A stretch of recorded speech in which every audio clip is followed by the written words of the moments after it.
Welcome to the NBA Slate Breakdown. I'm Jason Gilbo. With me is Brent Hyden. Tuesday, just 8 games tonight. Post-Christmas kind of hangovers. It's a slate kind of filled with the bad teams.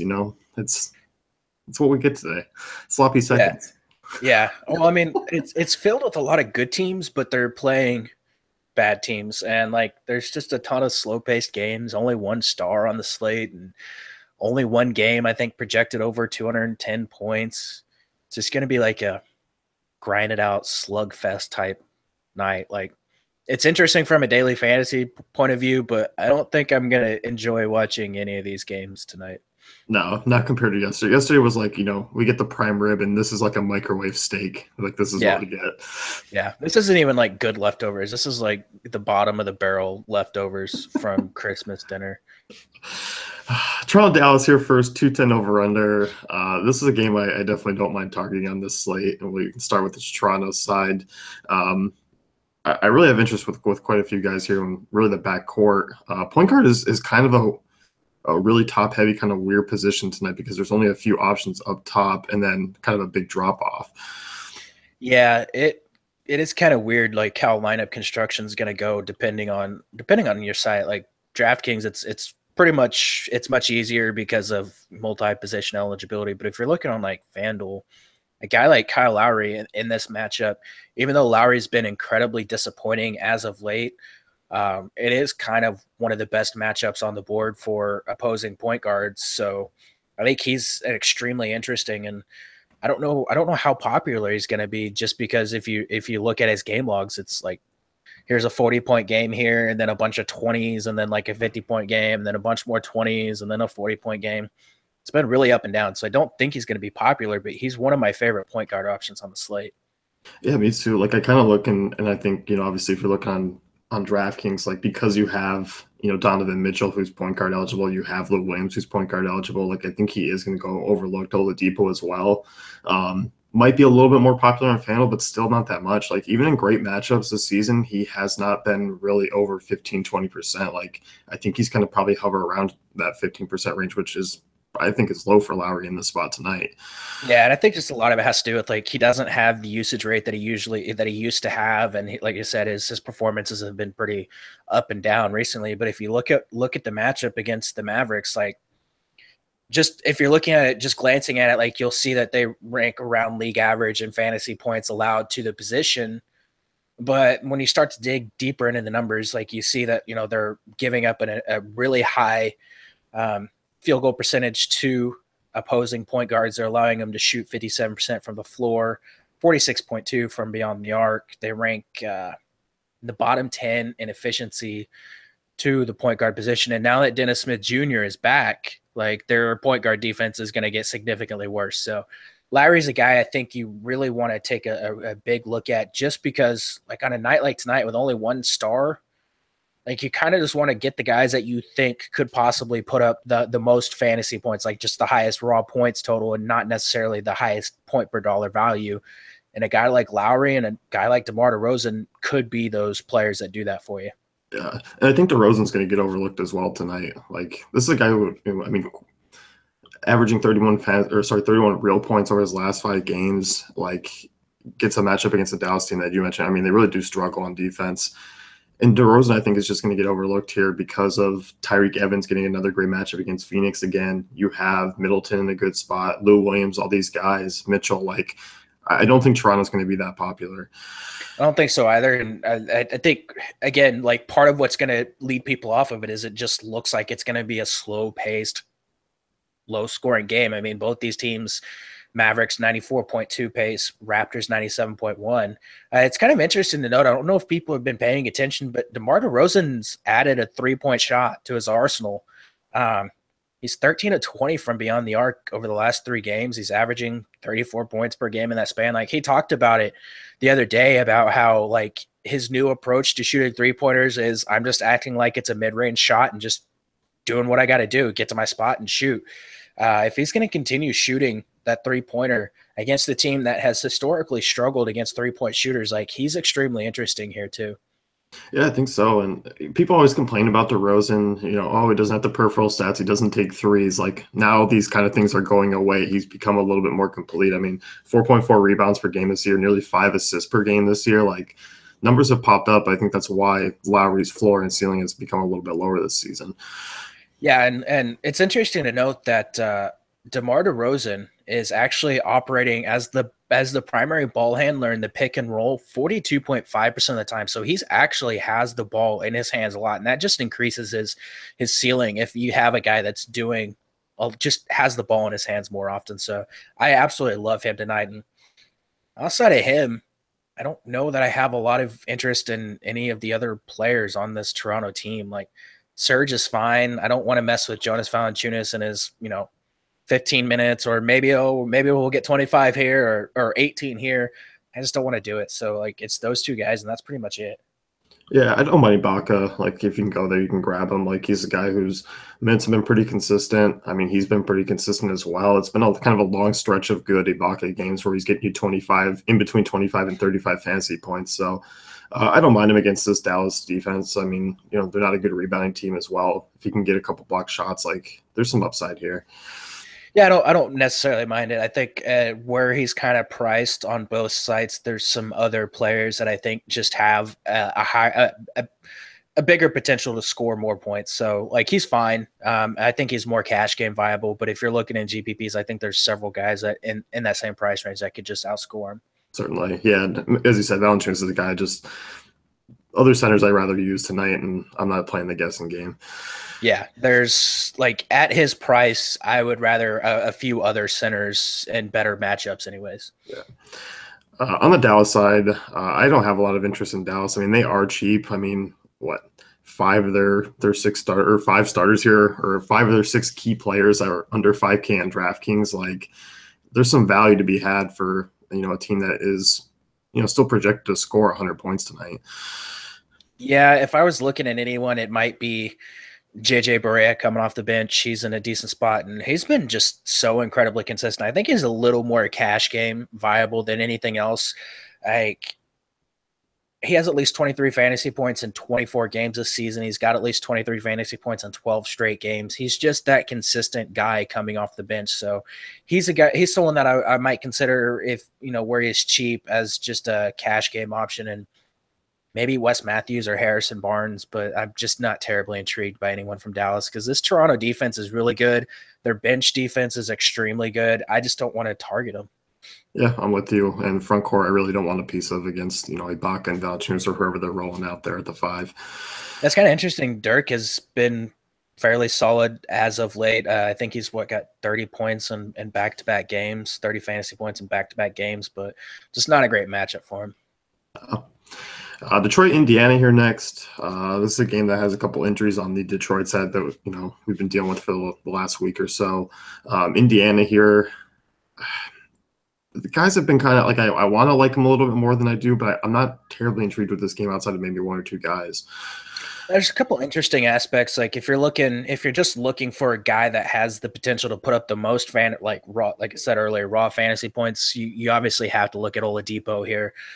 Usage is insane. He's been really, really good as of late. Like he hasn't had any just like massive blow up spots except for Brooklyn, which was an overtime game, but like he's got over 50 fantasy points and two of his last three against the same Detroit team, 48 fantasy points last time out. There was no Avery Bradley in that game. Again, there's no Avery Bradley this time. So I think Oladipo is an interesting option in cash games at that price. GPPs, again, I don't necessarily mind it. Miles Turner coming off a good game against this Detroit team last time out. Do have just a little bit of interest in him in GPPs, but that'd be about it. Yeah, he's one I don't mind. But as far as everyone else, like Thaddeus Young's minutes have trended back down. Collison's kind of been all over. Len Stevenson's kind of picked up his place, been decent off the bench. But I don't have a lot of interest in this game. Bogdanovic's price is coming down. He's down to 4,200 on DraftKings. That's a pretty solid price for a guy that's playing a decent amount of minutes. So if you need a cheap option there, you could look at him. But that's about it. Yep. Detroit side of things, I mean, for me, it kind of starts with Andre Drummond just in this spot because centers against Indiana is a good place to target. He's my favorite one from this Detroit side. Yeah, on DraftKings, like he's the first guy in my lineup. FanDuel, you do kind of have to make a decision because there are a lot of great center options on tonight's slate. I wrote up two extremely good options in my GPP article, but like Drummond on FanDuel is 9,300. On DraftKings, he's 9,300. It's just such a good spot for him. We know the Pacers can't rebound. They're giving up a ton of points in the paint, a ton of second chance points, and Drummond has just absolutely demolished the Pacers in 3 games this year. I think he's averaging like 47 fantasy points. Two center route is an extremely viable option tonight on DraftKings, and I don't really care what Drummond's price is. He could put up 50, 55 points here, and I'll be happy. Like I'm taking it. Yeah, I am too. I mean, you look at the Pacers, man, allowing the most fantasy points per game to opposing centers. We have a 3-game sample already with Drummond just absolutely going off. Hasn't scored less than 40 fantasy points against him. Has a 50 fantasy point game already this year against him. So I'm with you. I mean, there are some other good center options that I'll be kind of sprinkling in. Like I like DeAndre Jordan as well tonight, but Drummond's definitely going to be a place that I'm going. Yeah, I'll be rotating like my second center on DraftKings. It'll be rotating among a few of these guys, but there's Drummond is like my first core play going in my lineups. Yeah. I mean, they have a couple other guys that I'm not thrilled with, but like Reggie Bullock, Anthony Tolliver still are seeing some minutes if they're, I mean, both under 4K on DraftKings that can get you 20 plus fantasy points. Like, not a bad spot here against Indiana. I don't mind taking shots at them, but I wouldn't play them together. It'd just be one or the other. Yeah, I think Bullock's probably my guy. Like there are two guys that I am looking at as value options that won't be necessarily chalky. Like you're going to get a lot of chalk in one of the other games that we're going to talk about. But Reggie Bullock, he's played at least 30 minutes in 3 of the last 4 games. He's been over 25 fantasy points in those 3 games. Shot 5 for 8, including 3 of 4 from 3, and had 3 steals against this Pacers team last time out. He's a guy that I'm actually a little bit interested in just because, you know, he's still priced fairly cheap, and I don't think people are going to look at him tonight. You have any interest in Harris or Jackson here? I'll never say no to Tobias Harris. He's a good option here. He's shot really poorly against this team, but he's a GPP option for me, and I'm not gonna hop on the Reggie Jackson train here. Yeah, I'm not either. I like Harris actually a lot in GPPs tonight because it's a good spot. As you said, he hasn't shot well. He's under 40% in 3 games against Indy this year. They're a team against the bigs, like power forwards and centers, like I love targeting. So I don't mind taking some shots with Harris and hoping for a big game. And at that price, I mean, he's a guy who can pop off for 40 plus on any night. Yeah, for sure. Like I really do like him in GPPs, and that position, like as far as power forward on FanDuel, it's pretty gross. So I don't mind, especially on FanDuel, going there. Yep. Anyone else? No. Orlando, Miami. This is the game that's going to be featuring quite a bit of chalk here. And obviously, because the Orlando injury news, Vucevic going down for a couple of weeks here. We got Fournier out. Aaron Gordon's questionable. Jonathan Simmons is the guy that I have the most interest in on this Orlando side, just his usage rate over 30% with those two off the floor. Once again, I mean, he's shown the upside. He's shown a fairly safe floor, even at a higher price tag, especially on this slate. I mean, really, outside the honest at small forward position, there's not a ton. No, small forward is pretty gross tonight. Especially if you're looking on FanDuel, like DraftKings, it's a little bit different because you have guys that are shooting guard, small forward eligible, but this Orlando situation just really, really sucks. Like, obviously, we're gonna have to wait on the news on Aaron Gordon and Fournier and whatnot to see if they suit up. With Vucevic out, you're gonna see Biyombo come in and play probably 20 to 24 minutes. Last game, whenever Vucevic went down, I was telling you beforehand, like Biyombo came in right around the 6-minute mark in the first quarter. He played till about the 6-minute mark in the second quarter. Played the entire third quarter and then didn't see the floor again in the fourth. There's no telling what rotation Vogel is going to roll out there. You could see like a Wundu play some minutes at the 4, the 5. You could see Spates play minutes at the 4, the 5. They have a bunch of guys that they can still use at that position, even though they're really shorthanded. So they have Adrian Payne there too. Like I don't really want to try to mess with any of those guys. Like if I was forced to pick anyone outside of Jonathan Simmons here, it would be Elfrid Payton, who just without all these guys on the floor, it's like 1.3 fantasy points per minute, just insane production, even though it is a really bad matchup for him. So it'd be him. And if you wanted to take a flyer on Biyombo and cash, that's fine. Like I remember several times last season when Biyombo was starting, like people got burned by some of the big games when they were fading him in bad spots. But I don't know. I don't really fear fading him tonight. No, I don't either. Especially if Whiteside comes back, and can play 20, 25 minutes. Like I'm kind of off. I mean, there's plenty of other centers that I'd rather use. There's plenty of other value at other positions that I'd rather go with. Like small forward and power forward are good value spots tonight, and I can spend up on center because, I mean, really, Biyombo is a guy. Sure, there is some double potential there. We saw it a couple times last year with Vucevic out. Like he has some block shot upside, but like you said, I mean, the minutes are they're unsafe. There's a potential that he just goes out and drops a dud because he isn't a high usage or offensive guy. And you get 20 points, and then you get DeAndre Jordan or Drummond who are scoring 45 plus. Like that's a huge difference. Yeah, I think if Whiteside comes back, which it should be noted, he is going to warm up with the intent to play.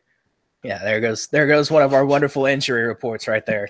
Biyombo's minutes will be a lot safer if Whiteside does come back, but he'll probably be out there the entire time that Whiteside's out there. And given how long Whiteside has been out, that could only be like 20 minutes. Yeah. So once Whiteside comes off the floor and you get Olynyk and Adebayo and Jordan Mickey rotating in and out at the 5, like you're going to see some of these other, like the Mo Buckets and other guys playing the 5. So if Whiteside plays, you could definitely even consider Biyombo a little bit more on DraftKings. FanDuel at 4,400. Like there's just no reason to touch him there.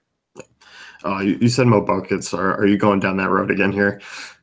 No, like I don't need to. Oh man, I'm bummed. I would love the opportunity to post the Buckets picture on Twitter over and over again, but it's not a night where I'm paying up anywhere really. So like if there were like 4 studs on the slate and I wanted to get 1 or 2 of them, I would consider it, but I don't have to do that tonight. Like I'm going balanced, and that's it. Yeah, no, I'm with you. That's it from the Orlando side. Miami here. For me, I mean, I'll still look at Josh Richardson. DK prices up there, 6,800. He's only 6K on FanDuel. I think that's a pretty significant difference between the sites, especially rostering 2 small forwards and with the position eligibility tonight. But a good spot for Richardson. A little bit of a down game last time out, but I mean, 35 plus minutes in each of the last 5 games. Like he's been great. Another good spot for him against Orlando. Like he's my favorite Miami guy. Yeah, the concern that I have with him is, some of that time when like Dragic was out, he was doing some of the ball handling, like primary ball handling. And now that Dragic is back and Tyler Johnson is there, like probably going to see the ball come out of his hand a little bit more. He still has like a 22.5% usage rate without Winslow and Waiters and James Johnson. But like at that price, like I don't think he has that much upside in this matchup, but I think in cash games it's fine. I don't think he's going to get you there in GPPs. I think the only guy that I really want any exposure to would be Kelly Olynyk here, and I'd have more interest in him if Whiteside sat. Yeah, I would too. I don't mind him, and I think obviously even if Whiteside plays, I'll have some interest in GPPs. Yeah, because you still expect, like I mentioned earlier, Whiteside probably won't play more than like 20 minutes. So if you get Olynyk playing like all the backup 5 minutes or something, you still get like 28 minutes of him at the 5 going up against like Mo Bates and Biyombo. None of these. I know Biyombo used to be a good defensive center, but I don't think he has it in him anymore. So Olynyk would be the guy that I have the most interest in, and then I guess you could probably talk me into some Richardson and cash and maybe a little bit of Wayne Ellington. Yeah, Richardson's more just of a FanDuel guy for me. Like DK at 6-8, I'm not going there, but 6K on FanDuel is kind of where I have the most interest in. Shocking. FanDuel's actually priced better for once. That is on the Miami side. Yeah. Chicago-Milwaukee, this is the highest total game on the night here. I like this game quite a bit here, really on both sides. We saw Giannis sit out the last game. He's probable for tonight's game. So that kind of doesn't downgrade guys, but it makes them easier to kind of go other directions. Because, I mean, if Giannis was out, it was going to be Middleton and Bledsoe kind of plugged in. Yeah, that would definitely be the route I would go, and obviously you want to monitor that news with Giannis if something comes out that he's not going to play. Just a great spot for Middleton, who has been just ridiculously good recently. I mean, if you just look at his game logs without even looking at any advanced stats, I mean, he's over 38 fantasy points in all but one of his last 10 games. Had 31 points against Charlotte last time out without Giannis. Against the Chicago team, actually, when Giannis played in that game, I mean, still 42 minutes, had 29 points, 6 boards, 6 assists, and 4 steals. He had 53.5 fantasy points. So he does have upside in this matchup. That price is really, really, really high for him, but uh, I think you could still look there in GPPs. Yeah, I do too. I mean, for me, it's the Milwaukee Big Three. I don't mind using Eric Bledsoe tonight, especially on a shortened point guard slate. Like he's one of my favorite ones here in a good spot. Yeah, you mentioned Middleton. Like I have no issue using him in this spot as well. And if you want to build around Giannis, like I don't hate it, but I don't feel like you have to either. Yeah, I think in cash, it's obviously that you probably do want to go ahead and build around Giannis just because he has that floor and that upside in this matchup. What did he put up almost 60 against him last time out? He just destroyed him. 29 points, 16 rebounds. So like we know he has a safe floor, he has the upside, but in GPPs, like I don't think you have to pay up for him tonight. Like you can build a great lineup without him. So if you want to use him, go for it. Like no, I had to tell you guys that Giannis is a great play. And it's a solid matchup against a team that really struggles to rebound. So um, yeah, Giannis is fine if you want to go there. I think you can maybe take a flyer on John Henson too if you really, really needed like a mid-range power forward in this spot. Yeah, I don't mind him. Yeah, you mentioned he's only center eligible over on DK. Does that change things for you? Yes, because I will Yeah. not be paying down at center on DraftKings. Yeah, like 5,300 on FanDuel and that like power forward. He's kind of around Trey Lyles, Laurie Markkinen, Thaddeus Young, and he's got some upside in this spot. Yeah, for sure. So on the Chicago side, I have some interest here and a few guys. I kind of hoping people are scared off of Chris Dunn in this spot just because it doesn't look like a great spot, but I'm still going to be looking at Chris Dunn here. I'm going to be looking at everyone from Chicago. Like this is a great matchup for the Bulls. Looking to kind of bounce back after what 2 straight losses, back-to-back losses after they won like 7 straight. So um, it. I mean, you can start with Chris Dunn. I would definitely not say no to him. We know he can chip in from all categories. He's been shot 1 of 12 against Boston. That's really not good. He kind of talked about how he's not going to have good games every single time, but he just kind of had to focus and try to bounce back. And against this Milwaukee team, played 25 minutes, put up 30 fantasy points last time out. Foul trouble obviously a concern, but you could definitely go there. I really like Justin Holiday here. We want to target the Bucks with guys that can shoot from the perimeter because the Bucks are giving up where is it? 39.6% from 3-point range. They're giving up, or opponents are attempting 27 3-pointers a game against them. So Holiday's interesting. Would be a great spot for Markkinen and Mirotic as well. Yeah, and I think the one thing I don't want to dive into on the Chicago side is the small forward position of David Nwaba and Denzel Valentine. Like it's kind of been a hot hand thing over the last basically 5 games. Yeah, I mean, this would be a great spot for Valentine just because, again, you want guys that can kind of shoot from the perimeter, and Valentine is an okay 3-point shooter. GPPs, he's fine. I think I'd still just rather go with Holiday or one of the 4 bigs that they have on this team. Yeah, I was gonna say. I mean, it's weird because Mirotic, Markkinen, I still even think Portis. So I mean, all 3 of them are in play for me tonight. Yeah, you could. I wrote this on the cheat sheets over the weekend, and you could make a case for all 3: Portis, Mirotic, Markkinen, and you could literally pick any of them and roll them out there because I think they all have potential to put up big games. I think Portis obviously is the cheapest. Would expect him to get like 22, 24 minutes, and against a Bucks team that just gets decimated by big men. Like I think he has a huge ceiling. Markkinen is a guy that can really kill him from 3, so I don't mind going there either. And Mirotic, again, probably 24 minutes, you could definitely go there as well. I think I would rank him Portis because he's cheaper than Markkanen and then Mirotic, and that just because like that's kind of how they're ranked in price. Yeah, I agree. Any interest in Robin Lopez here? Yeah, if you need a value center on FanDuel or something like that, it's a decent spot for him. We saw him 29, I think 29 minutes, 29 fantasy points against this team last time out. So we do like centers against Milwaukee. Yeah, I don't mind him, and he's that Biombo pivot for me if you're still looking in that price range. And I think Lopez is a guy who can get you 30 tonight if he gets his a decent dose of minutes. Yeah, for sure. So. Brooklyn, San Antonio, Spurs favored by 11 here. Good spot for the Spurs at home. As long as we don't get any weird injury news from the Spurs, like I think you can look at some of these guys here, but this isn't actually one of my games I'm really looking to target. Yeah, you can pretty much guarantee that we're going to probably get some weird news from the Spurs just because it's Popovich. I have a little bit of interest in this game. Like, I would like to hear news that Kawhi Leonard's going to, see a few more minutes. I think in GPPs at his price across the industry, like he's 6,700 on FanDuel. That's a little pricey. But like on DraftKings at 61, like I think in GPPs you could go there even if we don't get news that his minutes are going to be increased. Like I think he has a 30, 32 fantasy point ceiling in the spot, and against Brooklyn, like I'll take that. Yeah, I mean he's hit 27 fantasy points in 3 of the 4 games that he's played this year. You mentioned the FanDuel price, like he was 5,500 I think the other day, and like they bumped it up because probably the Brooklyn matchup like jumps these guys. So he would have been really interesting at that price. I agree. He's more of a DraftKings play. I don't mind him here. He's played 20 minutes last game out.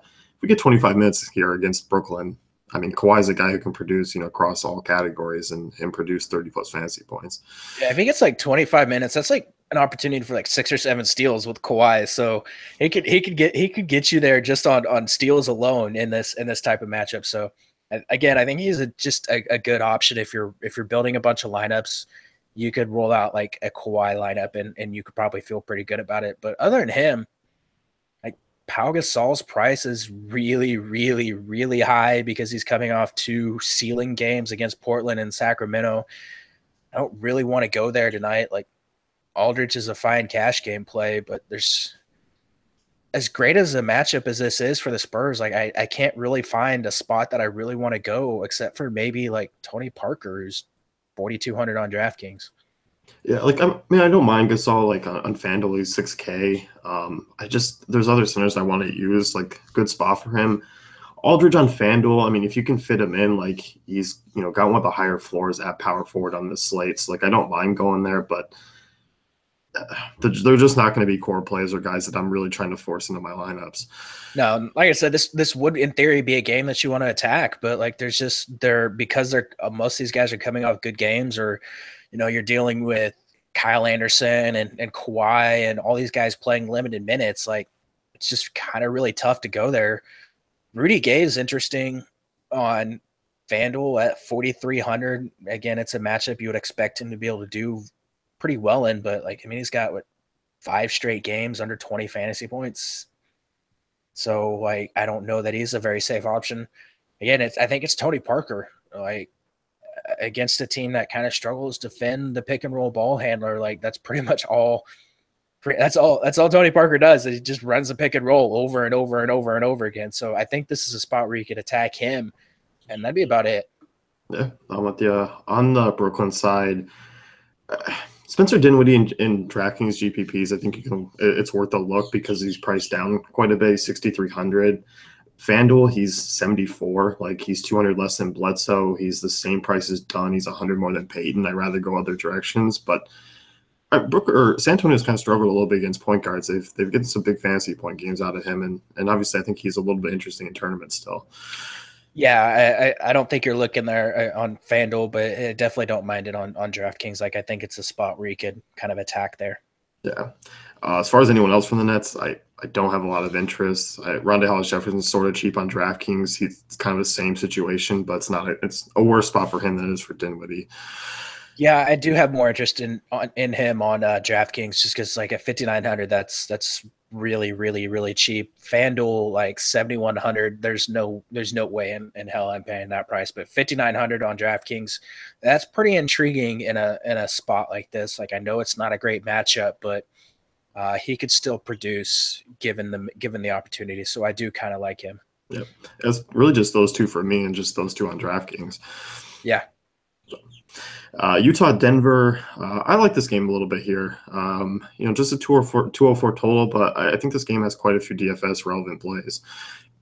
Yeah, there's a couple. I don't like. There's two or three guys just in total that I'm pretty interested in. But other than that, like I'm not looking at too much from this game. But there are some interesting things to target here. I'll start with this Utah side. I don't mind going with Donovan Mitchell. He's a little bit cheaper than some of the other shooting guards tonight. I mean, you got a nice little kind of $1,000, $1,500 difference from the DeRozan, Evans kind of Middleton tier here, and obviously Mitchell's a guy with sky high usage still. Ceiling in this spot, I feel like is relatively high, and I think he's got a good floor as well. Like he's going to be an all formats guy for me. Yeah, and it looks like he bounced back from that toe injury. Like it didn't seem to bother him against OKC. Shot 12 of 16 from the floor, put up 29 points, almost 40 fantasy points, played 37 minutes. So Utah obviously has no issue rolling him out there with, for a bunch of minutes, even though he's coming off an injury. So I do kind of like him. The Nuggets, they did play really good defense against the Warriors in their last game, but they're still not great against shooting guards here. So they rank 25th in defensive efficiency over the last 10 games. I think it's a great spot for Mitchell. I do kind of agree with you there. And then I guess Derek Favors, even though it's a tough matchup, that'd be maybe the only other guy I'm looking at. Yeah, I don't mind him. I mean, I like his price tag on FanDuel. He's 5,600. I feel like that's relatively safe for a guy who's sure he's not going to get great. It's not a great matchup, but I mean, put up 24 against OKC, put up 28 against San Antonio. Like at 5,600, like I'll take that. Obviously you're looking for a little bit more out of him in GPPs, but against this front court that Denver, I feel like is still tweaking around all the time, and even with Jokic back, it is a little bit tougher of a spot. But as price tags, I mean, I have no issue with him. Yeah, I think you can feel pretty comfortable in him getting somewhere in the 25 to 30 point range here, and might have a little bit of upside given that this should be a kind of faster paced game. So don't mind going there, but it's basically those two and that's it. Yeah, Rodney Hood 6,400 on DK. It was like out of nowhere he's up over 6K. Yeah, I don't have any interest in Rodney Hood. No, it was just those two from the Jazz side. Yeah. As far as Denver goes, a couple of decent price guys here. Like I actually do like Jokic and GPPs quite a bit tonight because the price is still somewhat down. Oh yeah, I absolutely love Jokic here. Price is still pretty low. Minutes are there for him. They're coming off a road trip where he averaged 22.5 points and 9 rebounds and 5 assists. Shot 50% or better in 4 straight games. Ankle doesn't seem to be bothering him. We know the matchup is pretty darn solid with no Gobert there. Like Favors is okay on defense, but he's not a stalwart. He's not going to sit there and battle Jokic down low. So I think he's a guy you can really, really look at it in all formats here as a pivot from the Marc Gasols and the Drummonds and the DeAndres tonight. Yep. As far as the Denver backcourt goes, I mean, I like Gary Harris. The minutes are going to be high. We've seen Utah, really struggle against 3-point shooters this year, allowing them to shoot 38% from the field. So, like, guys like Harris, Barton, and Murray, I think are all GPP looks. I think Harris is cash game viable. Yeah. He's averaging 22 points and like 5 steals, or 22 points and a steal or something like that over his last 5 games. 2 steals over his last 5 games. Sorry, I got distracted by the Orlando Magic injury report. But yeah, I do like Gary Harris a decent amount here. Kind of skipped over Trey Lyles. I think he's in an excellent spot especially if we see Plumlee sit. But like the minutes have been there for him. I don't know how many more days I can sit here and talk about Trey Lyles being a good play and like people still not really listening, but he's still smashing and he's still only like mid 4Ks on DraftKings, and it's a revenge game for him. So definitely consider Trey Lyles here. Yeah, I don't mind him. Wilson Chandler's another cheap guy. Like his price is still down. He's averaging 28 fantasy points per game in the last five. The minutes are up. Um, at those prices at small forward, like Wilson Chandler's not an eye popping spot, but he should be able to easily hit value. Yeah, I was pretty high on him the other day, and he came out and I think he put up like mid-20s in fantasy points. Solid outing. Minutes are starting to trend upwards for him. He's always kind of been a little bit better whenever he gets to spend some time at the four. So I do like him in that price range there. Is that from Denver? Yes. Memphis Phoenix, it was a rematch from a few games ago. That Memphis team was put out a terrific injury report and then threw it out, put it in the trash, threw some lighter fluid in there, and then just tossed a match in for all of our lives. Yeah, we're not going to talk about the Memphis injury reports. So let's start with this Memphis side. I expect Tyreek Evans to be somewhat popular. Obviously, come off just a monster 60-plus fantasy point game. Put up 43 against Phoenix. Like I like him here still, even at higher price tags. Yeah, I think he's a guy that you're just kind of looking at. I mean, the usage is really, really high for him. They don't have Chandler Parsons. Obviously, we know they still don't have Mike Conley. So, I mean, you're looking at 33% usage rate for him, 1.06 fantasy points per minute in a matchup against a Suns team that really can't stop anybody. So, I don't necessarily mind using him in GPPs, even though he's going to have a ton of ownership, just because we know that the ceiling and the floor and the ceiling is there for him. So, coming off a game where he put up 30 points, 11 assists, he's top 20 points in 4 of the last 5 games. Put up 23 against Phoenix last Saturday. Like, he's just a great option here.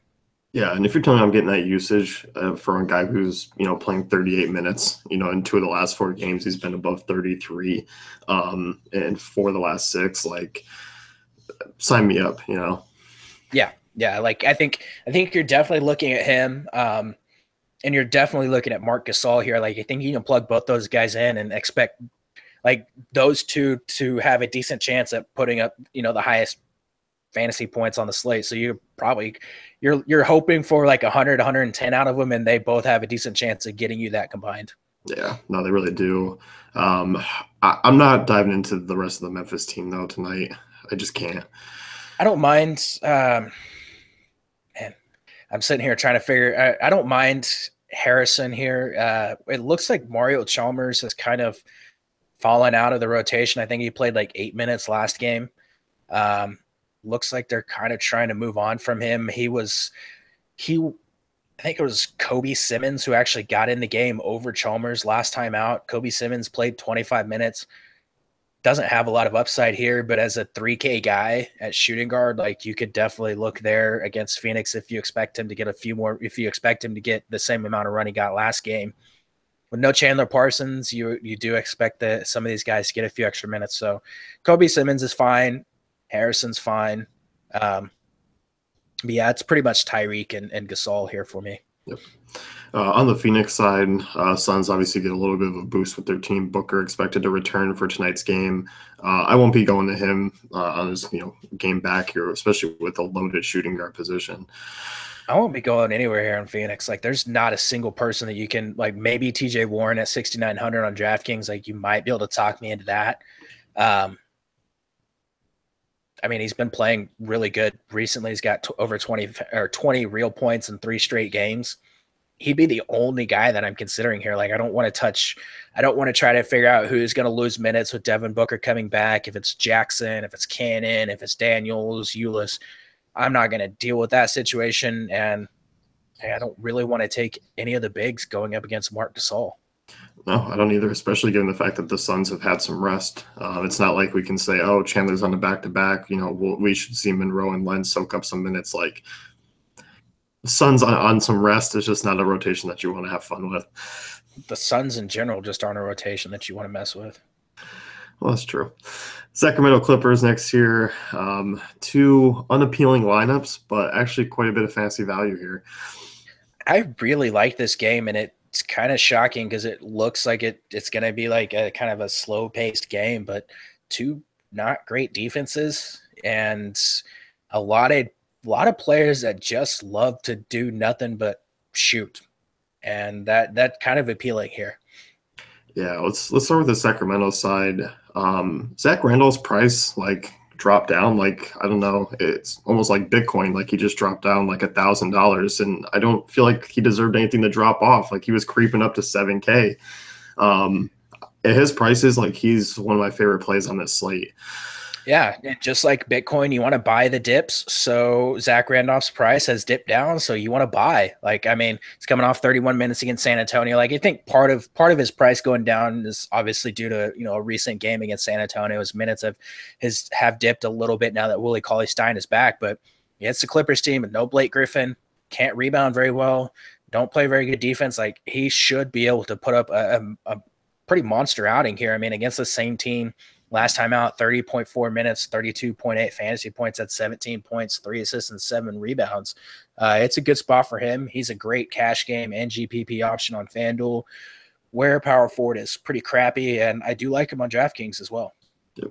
And you mentioned Willie Cauley-Stein. I don't mind him in GPPs. Clippers over the last 10 games, they are bottom 8 in fantasy points allowed per game to opposing centers. Cauley-Stein, I definitely have interest. Probably a little bit more over on DraftKings where he is power forward eligible, and also you can roster 2 centers if you want. So a little bit more interest on DK. I'm going to read a stat to you, and I want you to tell me if this changes your mind on Willie Cauley-Stein. He is averaging just 8.6 points on 45.7% shooting on the road compared to 13.8 points on 51.9% at home. Does that change your outlook on Willie Cauley-Stein at all? No, not too much. Okay. I mean, it is a little concerning. Like, I know we joke about like Kemba Walker and some of these other guys with home road splits. Like, he has shown some pretty massive home road splits here recently, but it is a good matchup. So definitely worth a flyer in GPPs.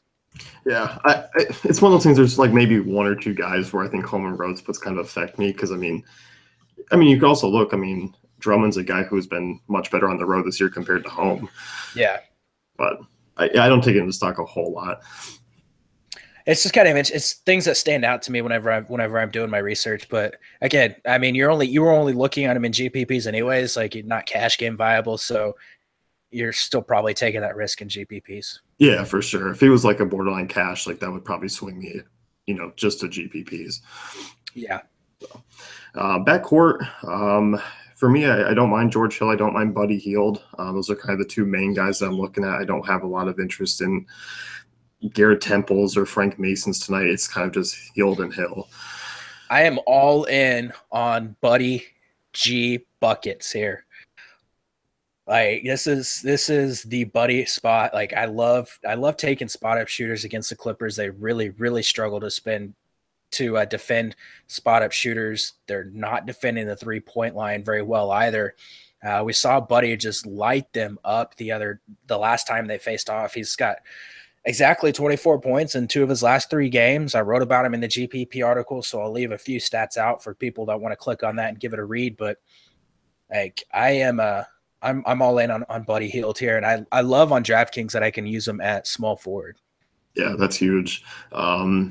As far as other guys, though, it's just kind of really those 4 for me off the Kings side. Yeah, I did touch on George Hill just a smidge in the GPP article. He is actually, surprisingly enough, the Kings' best spot up shooter this season. 13.1% of his possessions are spot ups, and he ranks in the 94th percentile in the NBA. So he's a decent spot up shooter this season. The minutes are going to be a little more secure because there's no De'Aaron Fox, and Frank Mason is not good right now. Like, he's let's see, where is it? I got too many notes, but 1 for 14 from the floor over his last 2 games, 5 points and just 2 assists in 32 total minutes. Dave Yeager is not going to roll him out there if he can't shoot and he can't do anything else. So I think you're pretty secure with George Hill's minutes, and at 4,600 on DraftKings, he's pretty cheap on FanDuel as well at 4,800. I don't mind going that route. No, especially for a guy who's shot over 50% in each of the last 4 games. He's played over 30 minutes and some tough matchups. I mean, he played San Antonio, played Toronto in 2 of those, tough games for him. He's been pretty solid. Yeah, I mean, I have no problem. All formats for me if you need a cheap point guard. Yeah, and I mean, he had a decent game against the Clippers last time. He only played 20 minutes, had like 18 fantasy points. So, again, you expect him to play over over 30 minutes, maybe closer to 34 because he's a little bit rested. So I do like him a lot in all formats. Yep. On the Clippers side of things here, still dealing with kind of the same stuff. Pretty limited backcourt with the injuries. Obviously, with Wesley Johnson, Gallinari still out. I do want to start with DeAndre Jordan here because it is such a good spot for him. He's kind of the other center that I'm looking at outside of kind of really Jokic and Drummond tonight. Yeah, Jordan's pulled down exactly 20 rebounds in 4 of his last 7 games. He's averaging 17.7 per game in December, and it's a matchup against the Kings team that really struggles against centers. Like, they can't rebound. They're giving up the second most fantasy points per game. They're giving up 57.54 to centers. I think he is an excellent cash game play. I think in GPPs, you're probably looking in a couple other directions, but again, I don't mind him in all formats. Nope. Lou Williams, the other one here, a guy who's going to continue to shoot a ton. Field goal attempts over the last 5 games, 18, 22 over the last 2. Against the Sacramento team that does, struggle against backcourts, like I'm okay with going with Williams in this spot. Like, he's just another point guard shooting guard that I'm in love with. I absolutely love Lou Williams here. I love Austin Rivers as much as I hate saying that. Like, I'm probably going to go throw up in a trash can after saying I love Austin Rivers, but both those guys definitely in play, and I think this is a great spot for Milos Teodosic, who well rested again. We're seeing him over 30 minutes last time out. He's producing pretty well. Like, I think this is a spot where you can hop on board, especially on DraftKings at only 4,600. Like, I think he's 28, 30 plus fantasy point upside here, and I love that at that price. I'm with you. That's pretty much it though for me. Like, I'm not really going with the small forward, power forward position. Just, it's kind of a lot of rotating bodies that don't have really high floors. They're all kind of topping out at like 20 minutes. Yeah, none of these guys are appealing outside of you're looking at just the guards and DeAndre. Yeah. A weird slate here, but let's go highest score that's not Giannis.